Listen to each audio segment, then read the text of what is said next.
Chole curry చేయాలంటే శనగలు నానబెట్టుకోవాలి ఓవర్ నైట్. తర్వాత కర్రీ చేసుకోవాలి.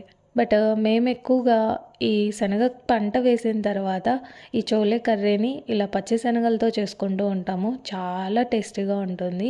ఇప్పటిదాకా ఎవరు ట్రై చేయకపోతే ట్రై చేయండి. మీకోసం షార్ట్ అండ్ స్వీట్గా ఎక్స్ప్లెయిన్ చేస్తాను. ప్రెషర్ కుక్కర్లో ఆయిల్ వేసి పోపు గింజలతో పాటు ఒక పెద్ద ఆనియన్ని ముక్కల్లాగా చేసుకున్నది వేసుకోవాలి. 1 టేబుల్ స్పూన్ అల్లం వెల్లుల్లి పేస్ట్ కూడా వేసుకొని పచ్చివాసన పోయాక 3 పొటాటోస్ని ముక్కల్లాగా చేసుకున్నవి వేసుకోవాలి. పచ్చి శనగలు ఒలుచుకున్నవి కూడా యాడ్ చేసుకొని 2 పెద్ద టమాటో ముక్కల్ని వేసుకోవాలి. తగినంత ఉప్పు, కారం, గరం మసాలా వేశాక నీళ్లు కూడా యాడ్ చేసి ప్రెషర్ కుక్కర్లో 4-5 విజిల్స్ పాటు ఉడికించండి.